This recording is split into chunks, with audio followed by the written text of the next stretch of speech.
Now, the Bram Weinstein Show on Washington's new home for sports, ESPN 630. Live in Las Vegas from Radio Row, this is the Bram Weinstein Show, presented by Seat Club. Join the club, quit the fees. Hey, babies and babies and babies and babies and babies. Hi, everyone. Hi, everyone. Hi, everyone. Hi, everyone. Day 2 from Radio Row in Las Vegas. What's up, everybody? What's up, everybody? Incredible. Deion Sanders is over to my left. CJ Stroud is to my right. There's all sorts of the glitterati walking around here, Callow. They're all over the place. So, you know, good day, good day. I just taped with Maryland head coach Mike Locksley, who's walking around here. And I'm going to play that for you in a little bit. But I think we should start with the news here because there was coaching news for the Commanders, which is the former offensive coordinator of the Eagles, Brian Johnson, comes in to work under Cliff Kingsbury on his staff. And Brian Johnson, I mean, this is all a little hitting to, like, it is so abundantly clear, not that I think that anyone is questioning whether this team was taking a quarterback at number 2, but they are. Like, look who they're hiring. Like, look who they're hiring here. Brian Johnson, who has this history of working with Jalen Hurts and working and developing young quarterbacks. Cliff Kingsbury, who has a history of working with high-level, multifaceted young quarterbacks.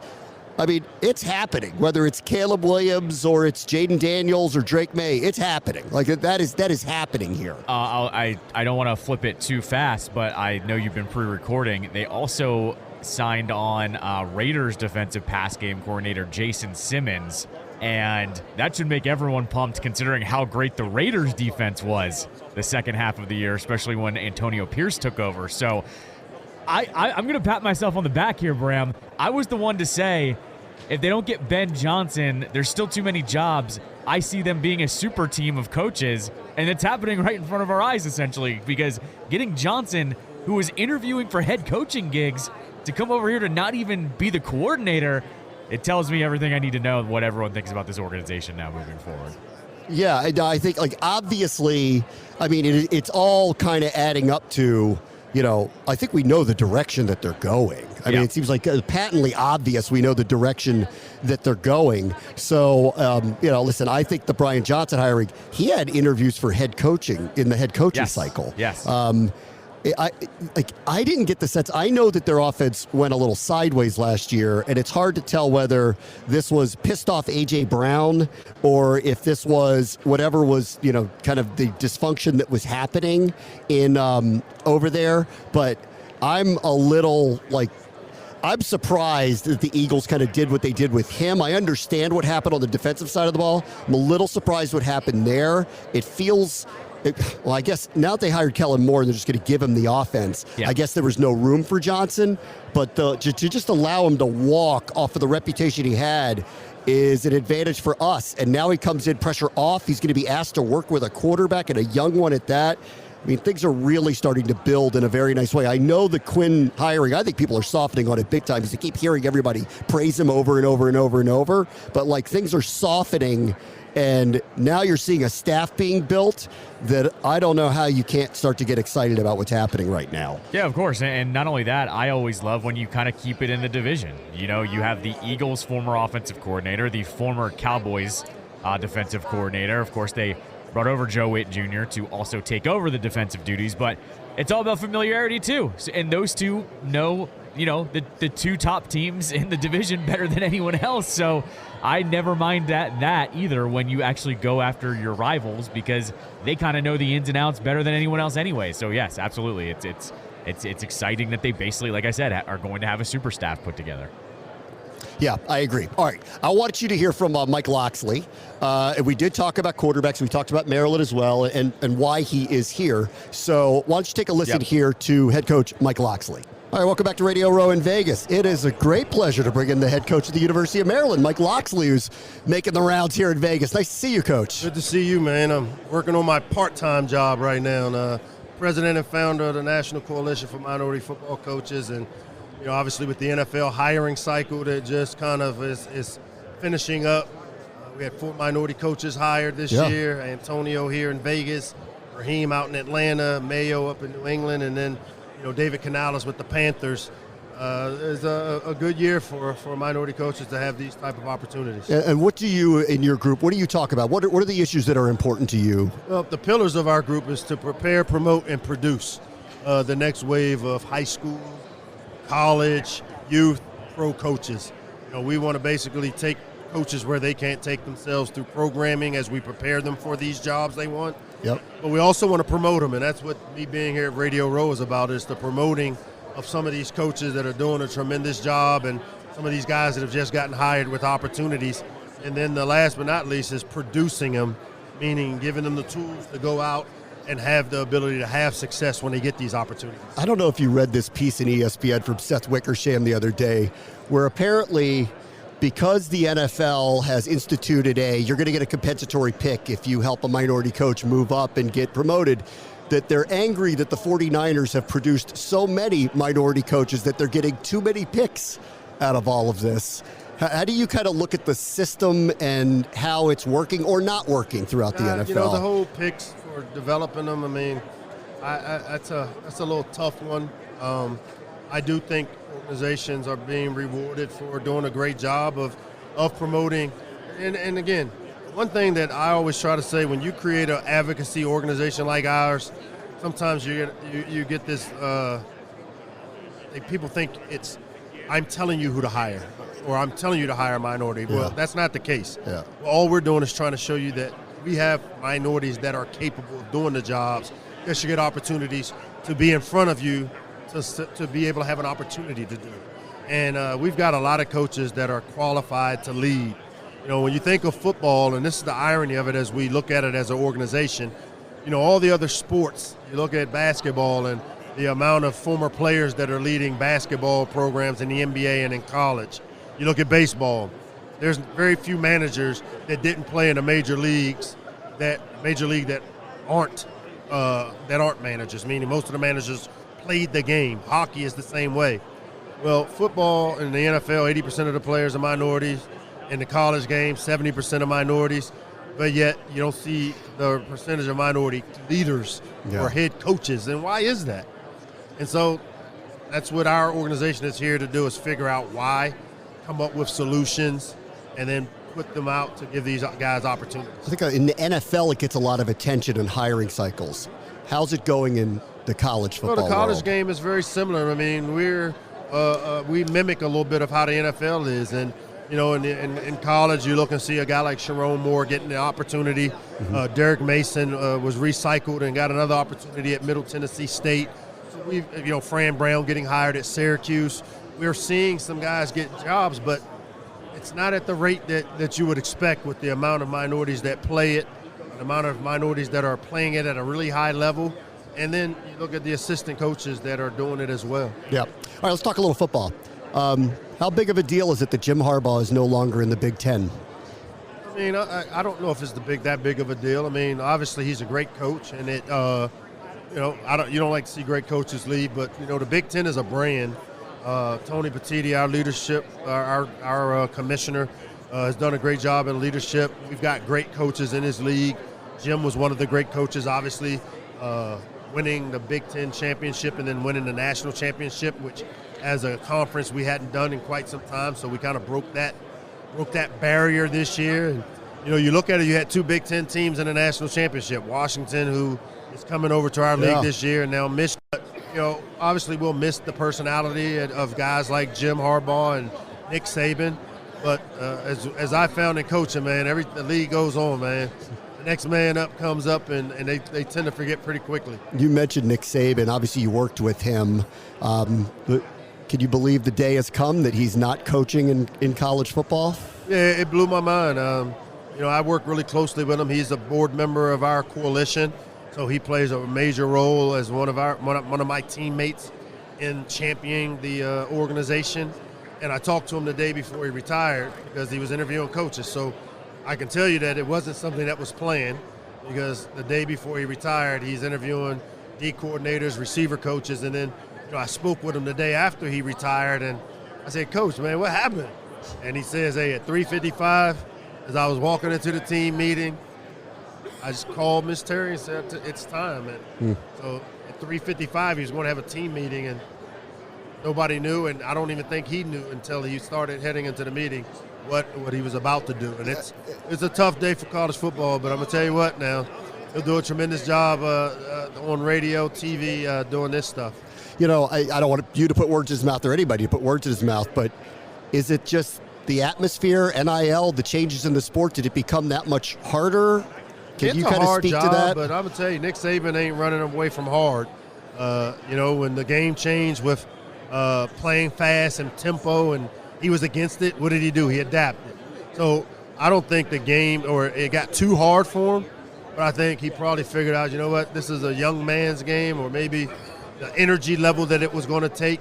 You know, I can tell you that there was a 2-week window when we beat Rutgers to get bowl eligible or to get to 7 wins, where for the first time in the 33 years I've been coaching, I actually went home and said, you know what, I don't know if I can keep doing this.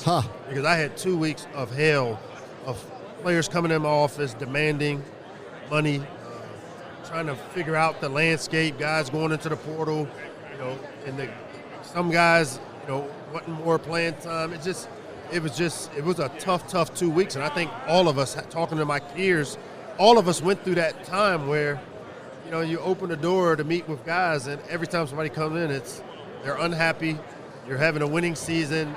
They want to leave. They don't want to play in a game. And it really took its toll, I know, on me. But getting back on the road and recruiting and seeing the energy of the high school players that are excited about your program, it's kind of the yin and the yang. So you got to take the good with the bad. And I'm recharged, rejuvenated, ready to go, man. As you're heading into the spring, you'll have decisions to make at quarterback. What are your thoughts on that as you head into the spring? The big thing is you know, we've been very fortunate to have a quarterback like Leah Tungavailoa, who's a 4-year guy, 4-year starter, and now I'm actually excited about this battle because, you know, I'm going back in the quarterback room to work with Josh in there, and because of the quarterback battle, I want to be hands-on and know that what's going on. And we got some guys in Billy Edwards and Cam Edge and Champ Long and Christian Martin coming in and Jaden Surrey. A good old-fashioned quarterback battle, man. I'm excited about it. We've got some talented players coming back and some really talented young players that stepped up in the big bowl win that we had against Auburn. So I think the future is bright here for us here at Maryland. Okay, last thing. Just give me a state of the program. How are you feeling about it as you head into the new season this year? You know what? We've had 3 straight years of winning bowl games, back-to-back 8-win seasons. You know, this new landscape, everybody is, you know, it used to be a time where your fans could just say, you got to win. All right, you need to win the big game. Well, guess what? It's not just up for me to win that big game anymore because our fans now can play a major role. Our supporters can play a major role in helping us become a championship program through NIL and through helping us and, you know, showing up for games, buying season tickets. You know, someone put out something on social media asking, you know, we're tired of seeing the top players leave the state of Maryland and the city and go, what are you going to do to keep them? I said, what are you going to do? Because it's not just on Coach Locks anymore. It used to be, hey, if I missed out on a recruit, it's Coach Locks. Well, you know what? Our supporters and fans can help me get these top players through NIL opportunities, through buying seats, coming to the games and filling seats. All right, last thing. Sorry, the one thing I wanted to ask you about, Caleb Williams. I know you never faced him, but he's a DC kid. Yep. Obviously, the Commanders have the number 2 pick. I don't know if he's going to be available to them or not. As you think about potentially bringing this type of talented kid but back home, what would he be thinking about? How would the Commanders think about all of that with him? I think one of the biggest things, and obviously, you know, Dwayne Haskins was a local guy, you know, and have played at home, and I think they've been there and done that, and you can have success. I mean, I don't think playing at home is an issue because I thought, you know, Dwayne had opportunities and he was surrounded with the right people. You know, he did some good things. And I think Caleb being a local guy, understanding this area, he has a tremendous team around him and people that I think will help him along the way. And then again, he's one of those guys in the recruiting process when he was in 11th grade. I can remember his dad telling me, my son's going to be the number 1 quarterback in the 24th draft.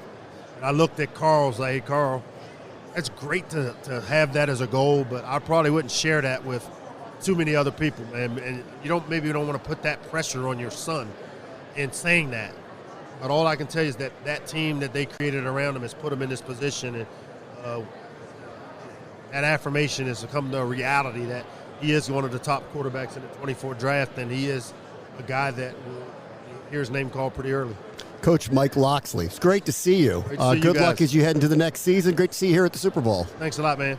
Today, we have a really busy schedule here back live in Las Vegas on Radio Row. Marcus Williams of the Ravens is supposed to join us. David Chang, who I see right across the way, a Vienna, Virginia native. I'm beyond pumped to talk to him as he's here at the Super Bowl. He's going to join us in about 25-30 minutes. Jonathan Ogden, the Hall of Famer, going to join us next hour. And the expectation is the legendary Jim McMahon is going to stop by as well. So I want to take a quick early break here because we got a lot on our plate. So let's do that real quick. We'll be back here live in Vegas in a moment. Bram Weinstein Show, ESPN 630, the Sports Capital. All right, welcome back live to Radio Row here in Las Vegas, getting set for Super Bowl 58. It's the Chiefs and the 49ers, and it's my pleasure to bring in the CEO and the Executive Director of USA Football, Scott Hallenbeck, with a lot of changes happening in the sport. Flag football's coming to the Olympics, amazingly. It's big time in this sport right now. Yeah, no, it's really, really exciting. I mean, obviously, we're here at the Super Bowl, right? It doesn't try to get bigger than this for certainly tackle football, but really, really excited to see another dimension, another aspect of football, flag football, actually make it to the pinnacle of global sport.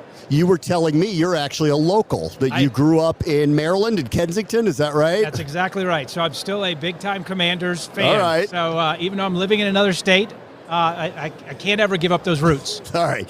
You said USA Football started in Northern Virginia? That's correct. Why'd you leave? Yeah. What are you leaving us for? Yeah, so we are the governing body. We're close with the U.S. Olympic and Paralympic Committee. So we ended up going. We're a national organization, so technically we're still there. But anyway, we are in Indianapolis. We're closely with the USOPC in Colorado Springs and with really football all over the country. Yep. All right, so tell me about flag football a little bit. It's made a tremendous amount of news because it's going to be included in the Olympics. At what date, what year? Yeah, so 28. So Yeah. the 28 Summer Olympics in LA. So yeah, really exciting. So really, there's probably a combination of factors, right? Let's be clear, right? Many parents today are making a choice about if they want to put their kids in tackle football. Yeah. USA Football as a governing body is responsible to create health and safety programs, coach certification, you name it. We don't run youth leagues. We help everyone. So we have very strong programs called the Football Development Model. I won't go down that detail right now, but all about giving parents choice and options to get their kids into football. What's really cool about flag is it's growing like crazy. It's also really opened the door to the girls to women's side, so it's more inclusive. And I don't think, frankly, any of us, I've been in sport for 30-some years, ever expected to see it grow this quickly, this fast. I mean, literally, 8-year-old girls all the way to, grown women are like, I want to play football. And flag football is an amazing outlet. And again, now with it being in the Olympics, it's 8 states have already adopted girls flag as a varsity sport. College, NAI already has 30 colleges have scholarships. We're in discussions with the NCAA about emerging sport for women. So it's filling in terms of sort of the vertical of sport development, like nothing I've ever seen. So I know the Commanders are starting to partner with people. The Ravens have partnered with high schools in Maryland. So it is growing. I'm surprised, too. The varsity high school level involvement with female flag football is really, truly amazing.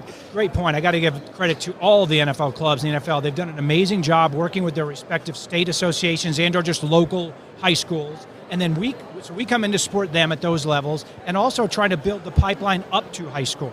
And then ultimately we do not only help the foundation of the sport, but our job is to then define what the elite development pathway is. So, football, tackle football, basketball, hockey, you name it, right? They all have an elite development pathway. Yeah. Flag's never had that. So what is an elite high school football player, right? We're building out what that pathway looks like with the U.S. Olympic Committee, the sport development and performance experts. We're figuring all that out. So ultimately in the Olympics, you'll know this is a world-class athlete. Are you going to get NFL players to play in the Olympics in flag football? So much like a USA Hockey or USA Basketball working with their respective professional league, we are certainly in discussions with the NFL. I know there's a lot of interest and support. They're having those internal conversations right now. I mean, collective bargaining agreement, all kinds of other things. But the simple answer to your question is, of course, we would love to explore what that looks like. Now, the one thing I would say is, unlike a hockey or a basketball, where the international rules, the rules that you play in the Olympics, are, say, slightly different, clearly tackle football and flag football are night and day difference. One quick example, the field itself, it's literally half the size. It's 50 yards by 25. So it's very small, very compact. It's 5-on-5, no contact. So even watching the Pro Bowl players, they just naturally think about running through each other. Those sort of, like there would take some time to make that transition. But the simple answer is we'd be crazy not to welcome and be enthusiastic about some number of NFL players on a 10-person squad, or potentially all 10. I doubt it's the latter, but having some number would be amazing. How in the world is another country going to beat us in football? To your point, and one thing the International Olympic Committee wants and just you want in the Olympics is great competition. Right now there is very strong competition because we don't have that level of elite world-class athlete at the NFL level. I think like basketball, like hockey, they're going to see that grow over time. It's going to take some time. So the short answer is right now there actually is really great competition. Yeah. Adding some NFL players is going to probably change that paradigm, so we have to figure that as well. Because ultimately I know the NFL, USA Football, the International Olympic Committee want to see this continue beyond 28. Yeah. The next iteration would be in 32 in Brisbane, and then you'd be officially on the Olympic program, and that changes everything. So all of us want that, including the NFL. Okay. Take me through how you're thinking about the future of tackle football in youth sports and in high schools, and how are you thinking about that right now? I appreciate that because everybody talks about flag. Yeah, we are very much balanced. We care about both. Again, we have something called the football development model, which is all about educating coaches. We've educated and certified over 1 million coaches just in the last 10 years. So we care very much about protecting and developing football. So we, our focus there is more about resources and grants and best equipment and anything we can do really to help youth organizations be the best they can be. Often these, volunteers that are running these organizations, their heart's in the right place, they care about their community, but they might not really know how to run a small business. So we literally have a consulting arm that helps them. Here's how you pick your board. Here's how you get grant funding. Here's how you make sure you have an emergency action plan. It's not always the sexiest stuff, but it's really ensuring health and safety for the betterment of the sport. So it's those kinds of things that we do. What did you think about, there was a bill in California to potentially ban tackle football that the governor vetoed there. How are you thinking about policy when it comes to the sport of football? Yeah, no, great question. So we actually, years and years now, have been working in California, Chicago, Illinois area. New York is the next one talking about it. We've been involved. We sit down with the leadership of these respective states. We also sit down with the folks suggesting you shouldn't play, and we share our programs like the football development model. We feel strongly that in the end, not unlike Governor Newsom, we believe it's parents' choice. And again, we don't put our head in the sand. We believe very strongly that there are challenges, headwinds. We work very hard to teach the game properly and make sure, again, volunteer coaches are trained and educated. And we talk about ways to give parents choice. If you're not comfortable with tackle, then consider flag. It's a great alternative. And if and when you're ready, our football development model will transition you into the sport. But that may be 12, that may be 14, it may be 16, it may be never. That's okay. We just want you to experience football in the myriad ways that you can today. All right, who do you like in the game? Chiefs or 49ers? Who you got? Yeah, so interesting. I have a board member that's son, Nick Allegretti, who plays for the Chiefs. But my heart is with I just think the cool story of Purdy. I love the, coming out of sort of Mr. Irrelevant, right, to super relevant. I just like that side of it. So a long way to say I'm going to probably root for the 49ers. You're going to root for the 49ers. All right. And you are a proud card-carrying Commanders fan. There we go. Even though you run USA Football, you can proudly state your allegiances here. Is that right? Yes, I'm not the NFL, so I don't have to pretend like I don't have a fan base or I'm not a fan myself. Very much a Commanders fan. All right. Scott Hallenbeck, CEO, Executive Director, USA Football. Thanks for stopping by. Yeah, thank you very much. Great to see you. All right, Callow. I want to go back to something that Locksley said that I didn't have a time to really kind of digest because I heard him say it to me live, and then but I taped with him. Then we went on the air, and then we just replayed it for you, and we didn't have a chance to really react to it. He admitted that he thought about retiring in between the end of the season and the bowl game because of the system, because of. We are in portal land where nothing is certain anymore, and even he had a moment of, I don't know if I can do this anymore because it's just nonstop. I'm not surprised. I've said this for years, that these guys, these coaches, did not sign up for this version of college football. And I'm not surprised. And good for him for being able to admit that. I mean, he's right, though. There was no transition time for this. It just got plopped on them, and there it is. He's got guys asking for money and stuff. It doesn't surprise me. I'm sure a lot of coaches have probably had the same moments that he has. Yeah, I just, and I asked him about Nick Saban, and he's like, well, I can't speak for him, and he's just like, and he also is a much older man. But come on, how could it not be part of the decision? I mean, how could it not be? Of course it's part of it. He's the biggest winner of all time in the sport, and he's got a rotating door of people going in and out. Like, he probably can't believe that that's where they are right now. I think with a lot of these college coaches, and maybe Saban, true, I think they can't deal. Football is so chaotic as it is, not only on the field, but off the field. But the NIL stuff has thrown such a wrench into your consistency that I think you have guys like Saban that are kind of just like, you know what, I'm kind of done with this for now. Like, I don't want to do this, and I just think that's how it is. It's making the sport more chaotic, and it's making the quote-unquote off-season a little more fun, I guess. But for the actual coaches that are in the weeds, it's making life miserable. It's miserable for them. It is. It totally is. All right. We are getting set for David Chang in about 15 minutes. I cannot wait for that to happen. I did interview Carrot Top yesterday. I'm going to hang on to it for tomorrow because we're just so jam-packed with so many things that are going on. But I also had a chance to catch up with one of my old colleagues, Lisa Kerney, who I love. I used to share a SportsCenter set with her. She's been kind of the face of FanDuel over the last couple of years. So here was my opportunity to catch up with Lisa Kerney. Okay, this is the all-time pleasure. My old colleague from ESPN, the lovely, talented FanDuel host, I think executive now, Lisa Kerney. I feel like if I can just keep adding titles, then I can make myself feel important. Yeah. So I just kind of keep doing the thing. No, but yeah, thanks for the nice introduction. You know how excited I've been. I texted you the other day. Yeah. I am so excited to be sitting here. Finally, we've been talking about doing this for like 3 years. I know. It's nice to see you. How's everything going with FanDuel? It's amazing. Yeah. Amazing. It's a good time to be in the business. Yeah. Right. Can you believe this is here?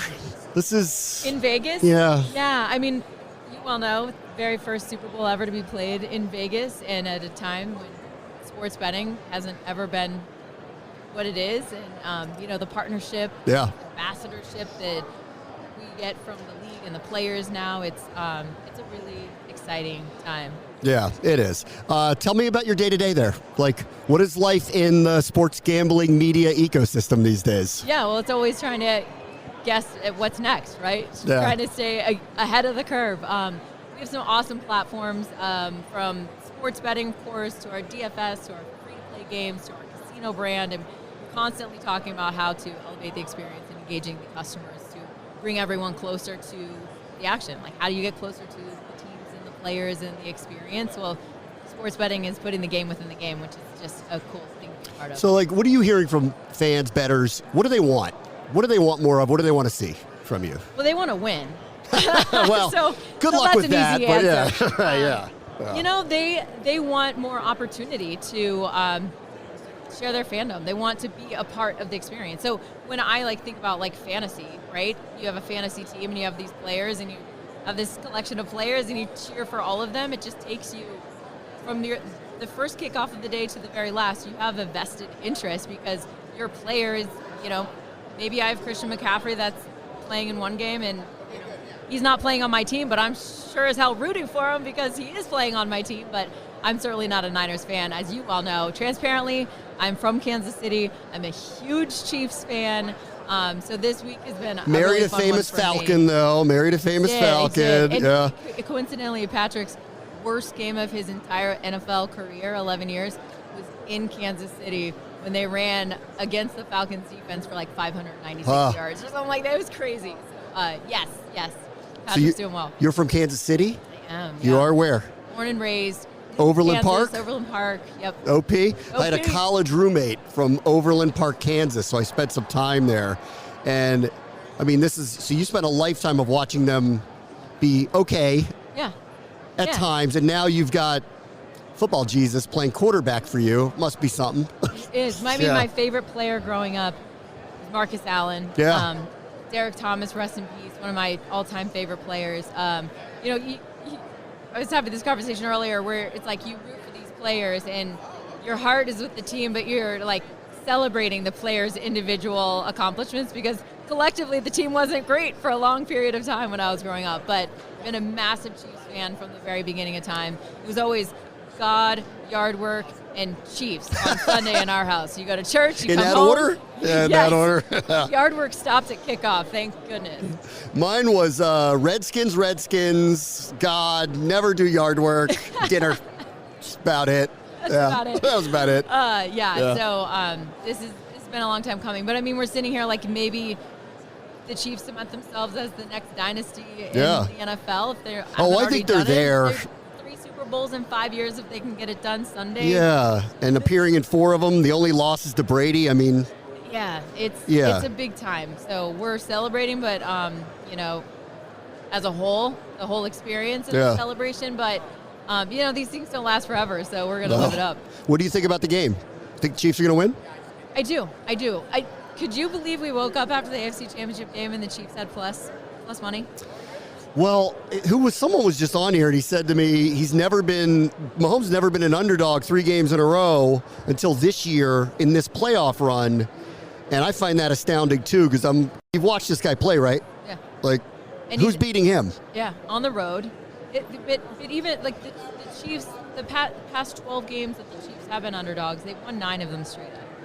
Patrick Mahomes himself is 10-1-1 as an underdog in the last. It's just he loves the role of being an underdog, and it doesn't happen very often. Yeah. You put him on the road, he's at home, whatever it is. The numbers are fantastic when it comes to the Chiefs and getting. Well, you would agree though, San Francisco has a better team. No, I wouldn't agree. Why? No, I actually think in Andy Reid's era coaching in Kansas City, he's never had a defense as good as this one. Giving up just 17.3 points per game throughout the regular season. Flip that in the postseason, half of those games, most of those games on the road, giving up just 13.7 points per game. Losing Charles Omenihu is a big loss. Yeah. 7 sacks throughout the season. He's been a big part of quarterback hits and tackles for loss as well in terms of numbers. But everything else is in place. I mean, really, it's a team sport. Karlaftis is gonna step in. He's gonna have a big game, and that's just the defensive side. And then everything. I mean, everybody knows about the offense. Everybody knows. But I think the fact that we also run the ball so well with Isaiah Pacheco is at every level. It's just strength on strength. I mean, I love it. I think it's a heavyweight title fight. I think this is going to be a great game. Yeah. Lisa, it was such a pleasure seeing you. You too, Bram. I appreciate you having me. Thanks for coming on. All right, so that was Lisa Kerney from earlier today. I want to pick up on that one point because we haven't really talked about the game that much yet, and I'm hoping I'll spend a little bit of time tomorrow on it. But I mean, I just saw Jamar Chase walk by. I mean, it's really ramped up around here with all the guests that are running around here at Radio Row. I actually think the game hinges on the health of Chris Jones. He got beat up in the last game. He's been kind of dinged up. I know he hasn't landed on any kind of injury report. But if he gets marginalized or has to take a couple series off or his knee is bothering him or anything like that, I think the Niners are going to run the ball down their throat. And if he's out there and plugging the holes that he does, then I don't see the Niners having the same outcome running the ball. But if he is not the same guy, I really don't like Kansas City's chances here to slow down the Niners enough. And this has been going on, for a few weeks running. The Chiefs just don't score a lot anymore. Like, they just don't. And I think if they get behind, they're in trouble. And I think if Jones is beat up, marginalized, can't play to his full ability, I think they're in real trouble trying to stop the run. So I'm starting to lean Niners, Callow. Like, I'm starting to kind of head that way. I mean, it's so hard to pick against Mahomes. And the quarterback matchup is what it is. Nobody's on Mahomes' level. Yeah. But I'm just... I don't know. More and more and more, it is hard here for me to see how the Chiefs are the better team. They may have the best player, and they may have an all-timer playing the most important position, but I don't agree with Lisa. They're not the better team, And I think that's going to show up on Sunday. I think it's actually, I'll flip it onto the other side. I think Joe Tooney being out is going to be probably the biggest impact of the game. I kind of see the same blueprint that happened with the Buccaneers Super Bowl against them, where everyone knew Mahomes versus Brady, you probably call it even there, but you like the Chiefs a little bit more. But if all of a sudden you're up by 10, 17 points and the Chiefs start passing the ball, they're going to start teeing off and hitting Mahomes sideways like what happened down in Tampa for that Super Bowl. I'm leaning Niners, but I'm so hesitant to pick against Mahomes. But I'm with you. I think the sexy pick has been, how do you pick against Mahomes? But it's like, actually look in the trenches, and it's advantage Niners all the way in both sides. 100%. Yeah, 100%. All right, I want to take a quick break. We are expecting to run into Marcus Williams, the Raven safety, and David Chang, celebrity chef, influencer, host of a number of different DC shows, fan. and a DC fan, Vienna native, is going to come. I can't wait to talk to him. He should be here any minute. So we'll take a quick break live in Vegas. Bram watch the show, ESPN 630, the Sports Capital. All right, I want to ask you some DC questions. Where should I go eat in D.C.? What restaurants do you like in D.C.? Oh, man. So many that I loved closed, but the old standby for me still is Peking Gourmet Inn in Bailey's Crossroads. Yeah. Why? What do they do? Oh, man, they got Peking duck, and they have these garlic chives. It's awesome. It's an institution in D.C. How did you get into cooking? How did that start for you? Where did that come from? Well, my dad came to America in 1963, and he actually operated a few restaurants, but never as a cook, never as a chef. So he worked his entire life to make sure I was never going to be in restaurants. And I just did so terribly in school. I got into cooking like almost everyone else that gets into cooking. They couldn't do anything else. Yeah. Right. And then when did you realize you were good at it? Like beyond just being a chef? Because obviously what you have accomplished is different than 99.9% in your field. Like, when did that kind of come around for you? To be honest, I have a real problem understanding that if I was good at anything. I think not believing that I'm good is maybe one reason that, we still push so hard to do good things, because people don't eat awards, So I just don't believe any of that. I almost feel like it's like when Bill Belichick wins the Super Bowl, he doesn't care too much. Not many chefs, though, have Netflix series, though, so you have to recognize that you've accomplished something here. Yes, and I'm so honored, but still, like, it's we have this Netflix series and we have a show on Hulu, but it's I always view it as a team. Even anything that's an individual thing, I always view it as a team sport. I wonder how you look at, like, presentation too. What I really love about watching your work and have admired about your work is, this is all heavily produced. I've been in this field, but you come off as very real, introspective. You talk about your life, your struggles, and I've really admired that about you, being willing to kind of share yourself that way. How do you kind of view sharing your life and where you've been and what you've accomplished through those mediums? I think part of that is we've always had an open kitchen. Our first restaurant was an open kitchen, and what you see is what you got. And I never had any PR training or anything. So I just think I was so busy that just being honest was the easier way of doing everything. And that's just how I've always operated. One of my favorite episodes you did was you were running around Vancouver with Seth Rogen high all day long and eating wherever he took you to. And it's just real, It's like you guys are actually being yourselves and not just this great comedic actor and this great chef presenter, but you were just being real with one another. Yes, and we were really high too, and that was legal. It's legal in Vancouver, so it's legal here too. There was no acting there. Yeah. All right, what do you got in the Super Bowl? Who do you like? Can I be honest? I'm not that excited about the match. What? Why? I think I wanted the Lions to make it. And, Chiefs, they've won enough. I want something different. The Lions, though, they're their own worst enemy. When you're down 3 in the fourth quarter on the road at the NFC Championship game, you're choosing not to kick a field goal. What are you thinking? I still know that a tie game's better than losing. It's true.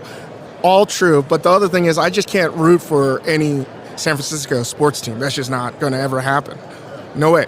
So, yeah, I don't know. but I'm definitely never going to bet against Mahomes. That I do know. All right, two quick sports things. What do you think about the Wizards and Capitals thinking about moving to Virginia? What do you think about that one? I am so opposed to that idea. I think when it was MCI Arena when it opened up, I think Chinatown in the DC area had just a complete resurgence, and it was awesome. Like, people would go to Chinatown, and I think if it moves, that's going to not be so great for Chinatown. So I'm very, very opposed to that idea. And how about the Commanders? What do you think their future home is? Is it RFK? Is it somewhere else? What do you think? What do you see? Or what do you want? How about that? For those that are too young and never got to see the glory days at RFK, that I think was the best stadium and real home field advantage. And I would love, as would Mayor Bowser, that the Commanders would play properly in D.C. That's where they belong. And if that happens, we'll see. Amazing, right? It would be amazing. David, it was really a pleasure meeting you. I've admired your work for so long. Thank you so much for coming on today. Thanks for having me. That's David Chang, who is here via Toyota, and you can check out his new Lunar New Year Tailgate Challenge. Thank you so much for coming on today. Great to meet you. All right, so Marcus Williams is, I don't know where he is. Thank God David Chang showed up, so I don't know. We'll have to see. We'll have to see what happens there. On the stadium stuff, I'm going to play this for you at the top of the hour. Joe Maloney, who used to work with the Commanders in strategic communication, but was heavily invested in the talks that were happening with the previous ownership group and all the jurisdictions about the stadium, has a lot of insight into what happened in Congress the other day and what that could mean for a future site. So I'm going to play that for you at the top of the hour. I won't spoil alert it because you got to get through the PR part of it. But once you do, right, you're going to hear what's the most realistic outcomes. And he has a timeline basically of by November. If this doesn't happen before the election, forget it. Basically, basically, damn. yeah. Okay, then. Yeah. So we'll play that as well. How about David Chang?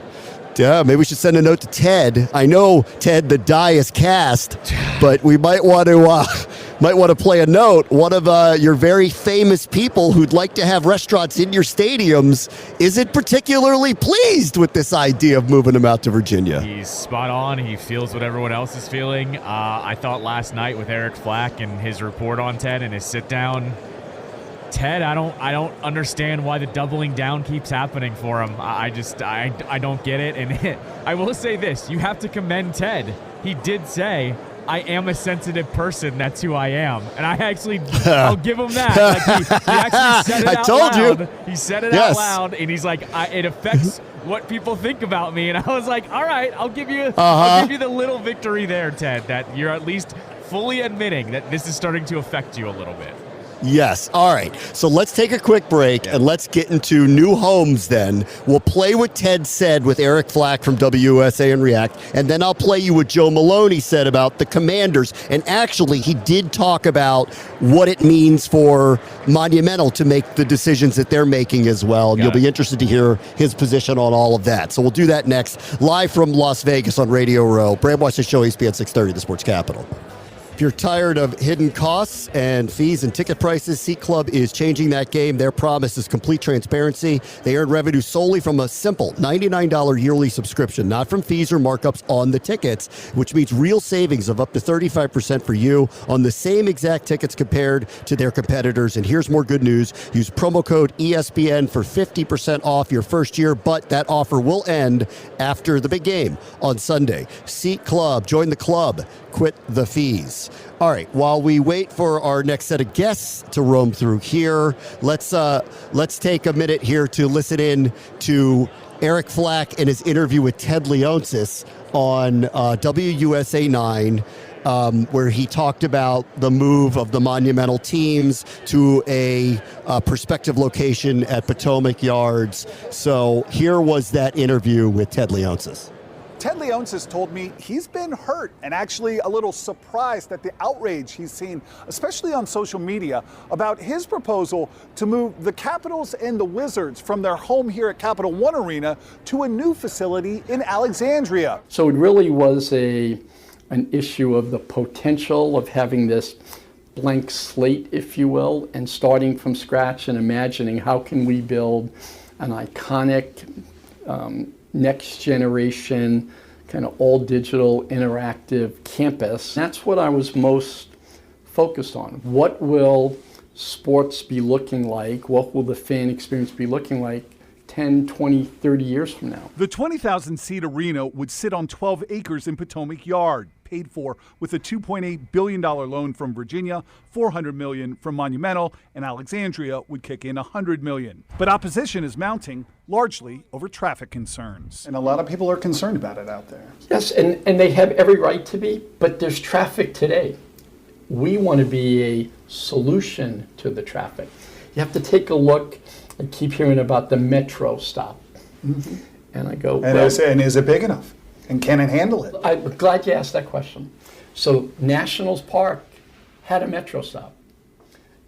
Their stadium is twice as big as our arena.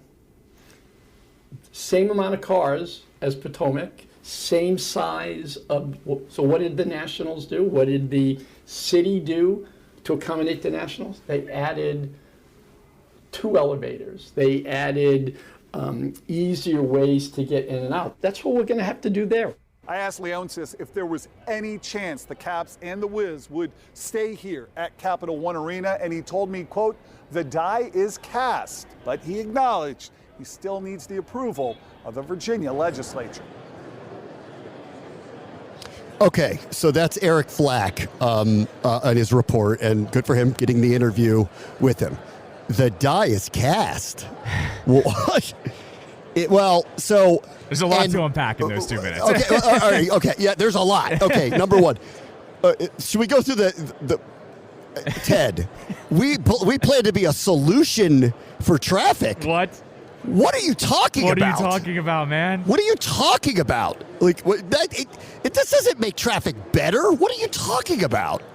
I like I said, there's so much to unpack in those 2 minutes, and I need some elaboration on that. Like, are you thinking because you're going to put the arena there that it's going to open up more arteries or something? Or are you saying because you're taking the teams away from downtown that you're taking traffic away from the city, so you're a solution? Like, there's a lot. I don't even know what he means. He needs to elaborate on that one. He needs to elaborate on it. I don't know what he's talking about there. Okay. On the bigger issues, though, the die is cast. When you say that, what you are saying is it's this or what is really what my follow-up would be. This or what do you mean? So because this hasn't gone through yet and they haven't approved it yet, what if they don't? Right. Now, I think they will, but what if they don't? I mean, this could go any way. We don't know what the politics are going to be and how the constituents are going to react, or whether people in their house don't want to pass it for whatever reason. Like, this is not done. This is not a done deal, in my opinion. From what I've heard, it's not. I've heard all along this is happening, but it's not a done deal. You never know what's going to happen once it gets to the Virginia State House. That's right. And so what happens if this does not go through? What happens? Right. No, it's a great question. And here's the other thing. Have you heard a significant reason of why this is a positive? Like, all I'm saying is for all the people opposing it, there's Monumental pushing back on all these reasons. All I know is I haven't heard a great argument from either side. And if that's the case, I feel like it's more that it's not going to happen than it's going to happen because of the massive undertaking that it's going to take. Like, you can't drop an arena there on a lukewarm reaction. Like, you need more of a reason. And the more Ted has talked here, it hasn't gone in the positive way that I think they want it to go. No. The follow-up is, when you say the die is cast, do you mean that if this doesn't happen, you would do what exactly? What exactly are you insinuating that you would do if this doesn't happen? And he would probably answer, we expect this to happen, and why would I think about that? But when you say something like that, it's a threat. And remember I read that planted piece in the Washington Business Journal the other day that was written by somebody on the board he founded that said, he's not trying to move them out of the area. And I'm like, who said he was? That's right. Like, where in the world did that threat come? I've never even, my advice would be, don't even insinuate something like that, you are going to be barking up the wrong tree. You think people are mad at you now? Yeah. Just hint that is happening. It'd be terrible. No, and as I said, the reasoning remains. It's actually really kind of, it's baffling to me they haven't pivoted their message. Like I said to you, and I've said on the air, that email that was pretty long that we took an hour to go through, what they should have led with was, look at all of the land we're going to get to put all the things that we want out there. And it's a hard argument to make to say, okay, they want to do all these things and DC can't provide the land. But instead, they're pivoting to these dumb reasons that it's this digital campus. Like, I can't believe he used that wording or whatever the hell he even means by that, of saying, like, oh, it's just going to be better and it's only a few miles. Stop telling me about the commute and tell me why it makes sense for you. Because, seriously, if you just led with, look, we have a lot of plans and we want to build out this campus for us and I want it to be monumental land, it's a hard argument to make. But instead, it's this really weird thing of, well, I'm shocked by the reaction. Are you? Because we watched the most beloved team in the area, the Redskins, do the same thing, and we're all now really worried about what's about to happen to the other two of the other beloved teams. One of them has skyrocketed to one of the favorite teams in the area, in the Capitals. And we know what this is. We've been through it before. It's deja vu into the Metro thing, where he said, oh, well, the city built up that Metro stop. Yeah, because the city owns Nationals Park. It was in their best interest to build up that area because they own the stadium. In this case, Virginia doesn't. You own it. So Metro has no reason or no incentive to build it up. I don't know. It's really weird how it's pivoted to this weird, arguments that don't really make any sense, honestly, of moving the team from outside of downtown. And then, on the I'm sensitive to all of this stuff. No kidding, pal. I've tried. I haven't even been nice about it. This is a very thin-skinned person. Right. How did he not know there would be a reaction to this? How did he not think that? I have no idea, man. I have no idea. And like I said, all the Metro Not that lines. his personal feelings matter here, frankly. Because you are doing something that is going to generate people's opinions, Ted. Why did you think they wouldn't? I've actually been on your side about why you're doing this, and I get it. I get it, and I've been one of the few people that has been openly advocating that I think this is okay to do this, putting aside all of the issues that he brought up and have been brought up about it. But how you didn't know that people were going to come at you for all the other various reasons and fallout from it. That's right. What bubble are you in? Yeah. Yeah, it's like I understand. You're going to get blowback anytime you want to move any team anywhere, even if it's, quote unquote, only 4 miles away, which we all know, by the way, is an hour if you're going in rush hour traffic. But I'm more baffled at the PR of it all. That you set up that event to make the initial announcement, and there was still no concrete reason of why this was such a great move. I'm more baffled at kind of the botched PR of it all, because I feel like there is a way to make this argument, but it's not happening. And for what he was saying there, we want to be the solution to the traffic. What are you talking about? I don't even understand what that means. And this is off of the report on over the weekend. I forget if we talked about this or not. That over the weekend, a report came out that the one of the studies was they're going to suggest to people to go park at National Airport and then take the Metro down. Whatever it is, I think it's one stop or whatever. I don't know. National Airport routinely sells out of parking. What are we doing here? I don't understand. Anyone that's lived here knows everything that they're throwing against the wall doesn't make sense. That's what it's baffling right now. I've been waiting and waiting and waiting for somebody to ask, somebody from National Airport, what they think about this. I've yet to see someone talk to the airport authority and go, what do you think about this? And do you think this is a quote-unquote solution for traffic? Of course it is not. Right. It is right on that corridor. And again, I'm not against this, but I do think you need to have a discussion about all of these things, and these issues are valid. And honestly, Ted, your personal feelings being hurt here, you're making a controversial decision. No one is going to be sympathetic. No one's going to be sympathetic to it. He wants to be liked and right so much. That's never going to happen as a sports owner.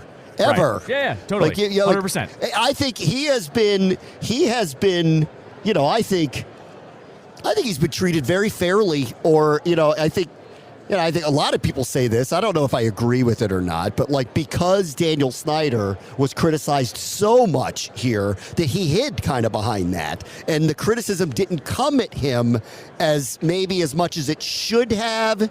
But I think he's been treated fairly, maybe even kid glovey a little bit through much of his tenure. And obviously his disposition is, it better be that way or I'm going to get furious and upset. And the idea that he was going to do this and not get people complaining to him about it for a variety of valid reasons, is beyond me. You are living in a bubble that you don't seem to get out of it. Come on, because it's crazy. When he says these relatable things, I drive through the 3 jurisdictions and this is one DMV, and it's all very relatable when he says it. But when you are the one person in this area getting $1.5 billion, given to you to build a palace for your teams, that makes you a special, you're not us, you aren't. And we, the constituents, have a right to say how we feel about all this stuff. And I'm sorry your feelings are hurt, and I don't have any empathy for any of that. But I mean, it's not that being in this industry that I don't know that. He's a very thin-skinned person. I actually and I don't say that to be mean. It's just that's his personality is that way. It always has been. Right. I think he's been judged very fairly, actually. As owner of the Capitals, I don't think you can really complain. They constantly were competing. They constantly were right up against the salary cap, so he spent as much money as they could. Then you flip over to the Wizards side of things. You can criticize some of the moves he made, like trading John, but we understand the reasoning behind that. Why he wanted to make Bradley Beal the face of the franchise. It didn't work. Did he hold on too long? Probably. But for the most part, I don't have that many gripes as him as a sports owner per se for those two squads. Then you point over to the Mystics, where they're always competing, always have people attending their games. There is something we haven't talked about with Elena Deladon that broke last night. But as a sports owner, I've had no real big complaints about him. I think it's valid criticisms when you own a sports franchise. Just the normal run-of-the-mill criticism, I think he's ran through. But then in the last year or so, with the Qatari money, with taking the Monumental stuff, all digital, whatever, you can do what you want there. And then those are a couple of things that paired together think, what are you doing, man? Like you're supposed to be the pillar of the community, and it doesn't feel like you are right now. And I think that's where it all kind of lines up for me. I think he's been treated very fairly. I wouldn't even say kid gloves. I think very fairly, and we've criticized him exactly where he should be criticized, but it's not like he is this terrible person. So we have just let him be a human being, essentially. No. But I think what's happened is these last couple moves, you're like, dude, what are you doing? You are not an upstanding. What are you doing? You're not an upstanding citizen, so to speak, right now, it feels like. Right. What are you doing? All right.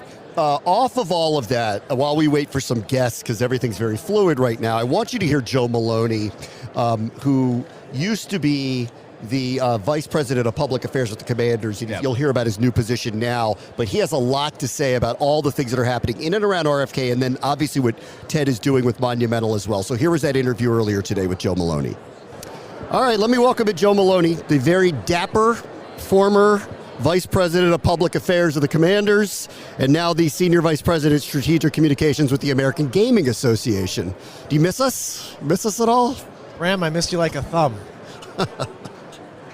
You particularly, but yeah, obviously working in the NFL and with the Commanders for 3 years was an absolute dream job. So absolutely miss the environment, miss the energy. There's really no place like the NFL, but there's no place like Las Vegas. That's right. And so to be here in my new role with the American Gaming Association, with the Super Bowl taking place at the epicenter of gaming, it's been a great first 30 days on the ground here with my new gig. You want to talk about that experience here a little bit? Because I do want to ask you about RFK and all the things that are going on back home, because you have some really great insight on all of that. But why don't you tell me about what's going on with the AGA? Sure, and thank you a lot for having me on.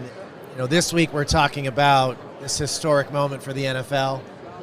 In an era in the United States where sports betting has become legalized, you have an entity, professional sports leagues, such as the NFL, that for a long time kept Las Vegas at arm's length. And now there's just a full embrace. This is now not only the epicenter of gaming, it might be the global capital of sports and entertainment. Yep. You had the Golden Knights with a massive amount of success, the first professional sports franchise to come here. You have WNBA champion here with the Las Vegas Aces. You've had NBA Summer League here now continuously for many years. The Oakland A's exploring a move here as well. And then, of course, the Las Vegas Raiders and the construction of Allegiant Stadium. And so this is a historic moment. I'm here in our capacity with the American Gaming Association to, one, talk about an important survey we put out annually about Americans' betting habits leading into the Super Bowl, which is the most bet event on the calendar, and to remind folks of the importance of responsibility and how to bet responsibly and how to have fun this weekend as you explore ways to bet legally. Yep. How do you think about the incorporation of all the information that's out there and the access to it now and the partnerships that are with the leagues as it gets disseminated when you talk about responsible gambling? That's a great question, and that's something that the industry, legal operators, casinos, brick and mortar sportsbooks, online sportsbooks are working very closely with the leagues on specifically. The power of partnerships is what really comes to mind.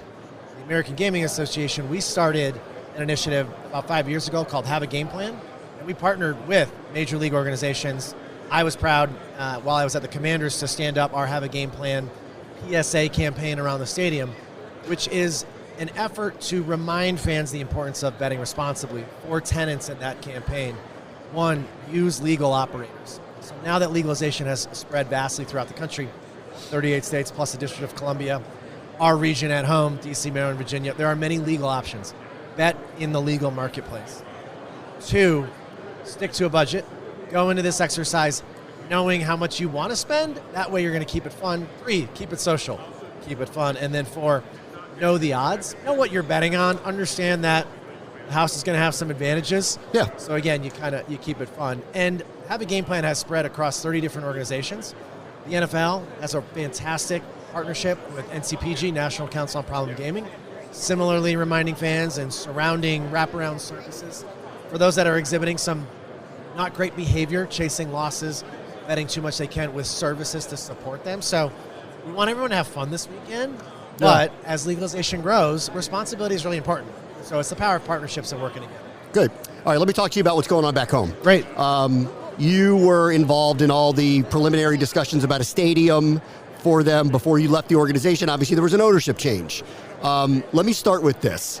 What you all were talking about, whatever you're comfortable sharing, how much did that all change with the transition to new ownership and how they thought about the future home vendors? Yeah, and first of all, again, having led public affairs for the club at a really interesting moment in its history, was just a tremendous experience, obviously, for anybody. And what's interesting, and I would also preface by saying, while with the club, I didn't have very many peers throughout the league. To the extent other clubs have somebody like me inside the building, it's because that club is endeavoring to build or currently building a stadium. Stadiums are inherently right now in this country, a public-private partnership. It requires public sector stakeholders to come forward and contemplate a partnership that works for taxpayers and the communities, and then all of the private investment that would go to it. To answer your question, it changed dramatically, Bram, right? The foundation of a public-private partnership, particularly one involving a significant amount of private and public investment, it's built on trust. And what was beginning to become difficult in my capacity under previous ownership, it was hard to build that trust, given the avalanche of accusations, investigations, difficult media attention. The announcement of an exploration of a sale kicked things forward, and then the finalization of that transaction made a world of difference. And it wasn't just the finalization of the transaction, Bram. It was that an investor group with a tremendous amount of integrity came into owning this franchise. And people like Josh Harris and Mitch Rales and Mark Ein, and Magic Johnson, just David Blitzer, individuals with a tremendous amount of trust built globally and nationally, not just in sports, but in business. And that has a pretty big effect. That means that their stakeholders, those folks that support them, call the people that they know in this region, public, private, elected, or otherwise, and say, you're getting a bunch of trustworthy individuals that are going to come in and invest in the community, invest in the region. And so it was night and day, Bram, to answer your question. Okay. What happened in Congress the other day was movement towards the land at RFK potentially being under control of the DC government, which it has not been in previous years. Could you explain from your perspective what the step that occurred meant and where it's going from here as the team potentially thinks about moving back to the RFK site? Sure, and what I would say is as of 30 days ago, the overall stadium exercise was a multi-jurisdictional exercise. It's not truly multi-jurisdictional if DC is not at the table with a site. So the efforts to enact a law, right, and when you think about it, it's remarkable that in order for DC to be at the table, we have to get a law change in this country. We have to work through Congress and work with Democrats and Republicans to pass a bill. That does not happen that often right now, at least with... One day off air, you can tell me how that works. Some of the division in Congress makes it difficult. Yeah. What happened Tuesday in the House Natural Resources Committee was a significant moment. And here's why. This has moved from like the bottom of the third inning to like we're moving into the middle innings of this game right now. We are close to the club and its leaders, and the city, most importantly, are close to getting this out of the House. So what happened was a bipartisan group of Democrats and Republicans on the most powerful jurisdictional committee when it comes to public lands governance, House Natural Resources, has approved this. And not only do they approve it, they overwhelmingly approve it. There was so much bipartisan support for this bill, they voice voted it. They didn't have to do a recorded vote. So now the two most important jurisdictional committees in the House have approved this across a very broad bipartisan basis. It now goes to the majority leader and the speaker to find time to get this on the House floor to get it passed. The hope is that it would pass under what's called suspension, meaning there wouldn't have to be a recorded vote. You need a 2/3 majority in the House to get something out under suspension. So it would take like over 70 members of Congress to be like, for whatever reason, unhappy about this bill. I don't think that will happen. I think it will move forward. And then you're halfway through the game. Now you got to go through the Senate, and you got to do this exercise in the Senate. You got to work through a jurisdictional committee, likely Senate Energy and Natural Resources Committee, chaired by Joe Manchin in West Virginia. And a lot of that work has been happening already to sort of like have a good landing in the Senate once this gets done in the House. So it's going to take a little bit longer, probably through the year, but that's what the club and the city are tracking. And the election doesn't change any of this? Well, the election matters significantly. Why it matters is this has got to get done this year. If you don't get this done, if the Senate can't do its work and Congress can't pass this before the end of this year, you're now looking at a scenario where a new Congress gets sworn in January of 25. So you got to start all over again. Right. So at this point now, you want the Senate committee to do its activity, and then you want to now have the Senate contemplate this measure into some larger bill that will move through the Senate towards the end of the year, likely a spending measure, an omnibus measure, or a larger piece of legislation like the National Defense Authorization Act, something like that, to then get this done before the end of this year. Do they want to be at RFK? I'm sorry? Do they want to be at RFK? Is that what the team ultimately wants? I got this question a lot, right? Like I'd be on the Hill and I'd be speaking with those that are working on this legislation, and they say, hey, if we do this, does it mean you'll go there? And the answer is no. Like, it is still a multi-jurisdictional exercise. This will be a development that will see billions in private investment. And whether you call it an advantage, it's just the reality, Bram. This organization, this club, and all of the clubs, by the way, represent three distinct political jurisdictions. So when you're going down a path of billions in private investment, you want to understand what the opportunities are, whether that be tax incentives and sort of other opportunities to pull in public sector participation. You've got to best understand what those are. What's important for everyone to remember, for those that are advocating for RFK, you pass this bill, the city now has an opportunity to formally engage with the club because they have a site. Don't have a site now, so it's difficult for them to formally engage with the club. All right, last thing. What is your position on hearing what Ted Leonsis' plans are for the Wizards and the Capitals and how that may affect how DC thinks about the RFK site? I think what Monumental Sports is doing is really exciting in Alexandria. I really, really do. It is the opportunity to create a destination within our region for two of the most successful franchises, I would argue, and it reinforces the importance of regionalism in our local economy. We can get tribal sometimes, DC, Maryland, and Virginia, And there is no bigger proponent of the importance of regionalism that a rising tide lifts all boats than Ted Leonsis. I mean, he is the hallmark of regional collaboration and cooperation. And I think this is an exercise in just building something completely and totally dramatic and effective from an economic development standpoint from the region. I realize there's some hard feelings. But Ted and his team have 5 years to work with the city to determine what happens with Gallery Place. Yeah. And there's a tremendous amount of opportunity there. DC's really good at this. Look at the wharf, right? Yeah. Look at the Southwest waterfront. Look at Navy Yard. Like, DC has all the tools to do this. It has a big effect on the Commanders' planning. And I think there's a pre-monumental decision and a post-monumental decision phase of how the Commanders are thinking about this. And yes, of course, if district leadership sees 2 sports franchises leave, it's natural that they would want to become more invested in an outcome with the Commanders that would favor them and favor RFK. The city's doing everything they can to pass the RFK bill. There are really amazing people working for the mayor to get this done on the Hill. That's the first step in the process. They're leaning into it. We'll go to the next phase of the process, which is formally engaging with the club. Joe, it's a pleasure having you come by. It's great to see you. Congratulations on your new position.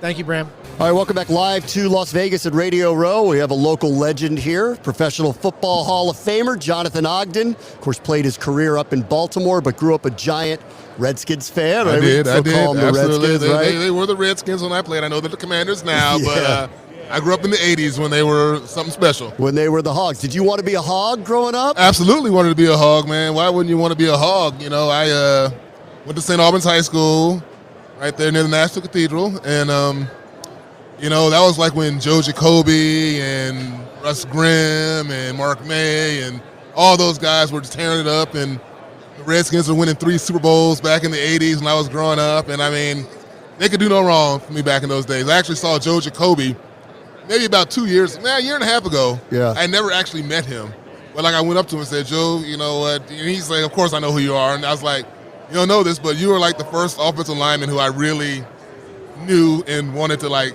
be like, and he was like, dude, that's really cool, but it was what he was. That's what the Hogs were to me. I think every team has this, but since you lived it and know it, I don't know why he's not in the Hall of Fame. I don't either. He was one of the best for one of the greatest teams. I don't know. It seems like a lot of those guys. Art Monk took a while to get in. Yeah. Who's in the Hall of Fame from those teams? Darryl Green, Riggo. Riggo and Darryl. Joe Gibbs. And Joe, but yeah, I mean, it's Russ not. Grimm. Russ is in too. That's right. That's right. Yeah. I mean, no Dexter. Yeah. No Monty Coleman. I think Gary Clark is underrated too. Yeah, from Gary those Clark. teams. I mean, none of the other receivers except for Art even garnered real consideration. I mean, but I mean, it was an ultimate team though. Those are some great teams, and I wish a couple more of those guys got consideration. But yeah, it was just great to be a fan of them in those days. So you wore purple though for a long time. Yes, I did. Did we shake burgundy of gold out of you, or is it still there? You know, pretty much most of the burgundy and gold is gone. I still have a lot of friends in the area who I want them to win for my friends. But, you know, I'm a Raven through and through. I can't, you know, they paid the bills. I mean, you know, I am where I am because of them. So. And you ended up with a Hall of Fame career as well. Exactly. You know, growing up in D.C., what were your dreams? Was that what it was, to be an NFL player, to be a Hall of Famer? What did you think of your future when you were playing high school football? High school football, I just wanted to get to college. Yeah. Honestly, you know, no one really dreamed. I mean, you dream of playing pro football, but you don't really believe those are attainable dreams at the time. So I'm just in there growing up, hopefully that I can get a scholarship somewhere. And then I got to be good enough to where I knew I was going to get a scholarship around my sophomore, junior year, and then you just hope to maybe have a shot at the NFL. And so it's just kind of a progression. But you're always working towards that goal, but you never are – if it doesn't come through, you're not going to be completely crushed because you know the odds are really against you. Yeah. New ownership. Let me ask you one more about the Commanders. New ownership, new coach, new everything. Right. How are you kind of thinking about the organization moving forward here? Hopefully it will improve. I know how people have thought about Dan Snyder in D.C., and it wasn't very flattering as a total. I mean, he had some good things, but overall, most people are happy. Hopefully this will infuse some new blood and new focus, a new direction for the organization, you know, the Commanders, as they are now. The new coaching staff, and hopefully this will be something good for the city. I mean, like I said, I don't root for them, but I don't root against them. I always would like to see for the city I grew up in something positive. Yeah. You said this to me off air. I was surprised to hear you say this.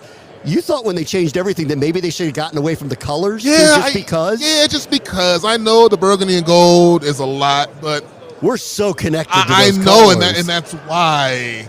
Because as long as you have the burgundy and gold, you're still going to have that Redskin feel to you, and it's not going to be completely something new. But I also understand the connection, so I'm just on the side of I would have wanted to change it, but people wanting to keep it the same, I can't blame them, and I understand where they're coming from because, like you said, there is a tremendous connection. I know why you're here, which is to advocate about tackle obesity. Yeah. You tell me a little bit about what you're working on here?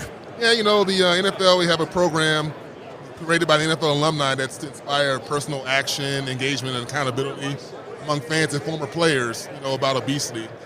Let's talk about obesity, which launched 2002. It's about excess weight. I mean, it can lead to serious health issues. So basically, I'm going to stop reading right now and basically tell you what I think. This country, we have issues with our weight, our food, and everything, and we need to learn how to eat better. I mean, being an former offensive lineman, fight obesity every day. I try to eat healthy, try to exercise, work out, and try to be smart. And this program at tackleobesity.com is designed to help us, give us the tools to be able to be better equipped at fighting obesity so we can be a healthier country and be healthier people. So I just want people to go to tackleobesity.com and see what they see. If someone out there having issues with their weight, feel like, I ate a little too much, or whatever they may be, go there and see if we can help you out. Where does it start? In the house with diet, in schools with what's served? Where does this all start? It really starts with each individual. We have to find a way to. First of all, you have to understand that it really isn't a character flaw being obese. We have issues, metabolic issues, and it's kind of a disease, obesity. So we have to understand that, but there are ways that we can combat it. And once you kind of know the type of metabolism you have, then you can get better diets. You can do a little more exercise. If you don't do anything, a little bit of walking will help. I mean, there are just so many little ways that we can just, look, we're not going to end obesity, but we can at least be better. Yeah. We can do better. We can all get a little healthier. I mean, it's about our overall health. We don't want to have people having chronic health issues and diabetes and all these things unnecessarily if we can help it. Yeah. So it's just about trying to improve yourself. Yep. In all aspects of life. All right, two things I'll let you go. One's about your old team. Yeah. I can't believe they're not here. And you, as a Hall of Fame offensive lineman, when you look at that box score and see 6 rush attempts in the AFC Championship, I can't imagine that you are particularly pleased with the game plan that day. Well, the game plan might have had some good things. However, the execution was far from. I tell you one thing. I told this to somebody yesterday. I said, if I had been on that team at halftime, me and Tom Munker would have had words. I'd been like, look, bleeper. Okay, if you don't call some runs, I'm coming off that field, up that elevator, and we gonna have it out. You need to get this ball going. Get Gus Edwards the ball. Get Justice Hill the ball. I don't get Dalvin Cook the ball. We are going to let Lamar run. Let's actually attack them and when they're in nickel with our running game. I don't care what the check with me says. And, I mean, I've said that to coaches before, so it wouldn't be the first time. That's why we ran the ball so much when I was in there. But yeah, I mean, oh, gosh. They just picked the worst time of the year to have an absolutely horrible offensive game plan. I mean, Lamar didn't play great. He threw into that triple coverage that one time. So the personal fouls, the taunting, the fumble at the goal line, the strip fumble that when I forgot who it was running wide. I mean, they just anything that could go wrong did. It was just the absolute worst time of the year to have the worst game of the year. Yeah, by far. All right, well, they're not here. Chiefs and 49ers are. Who you got? Who do you like? It's hard to bet against the Chiefs. It really is. I mean, the way their defense played against us, I'll be hard pressed. Don't get me wrong. I think San Francisco will run the ball more than we did. Yeah. But they seem to be they found a groove right now. They got hot at the right time, and they're playing good football. Yep. So I mean, my money's on the Chiefs, but I just want to see a good game. At the end of the day, that's all I care about as a fan, as someone who isn't really a fan of either team, Yeah. I just want a good game.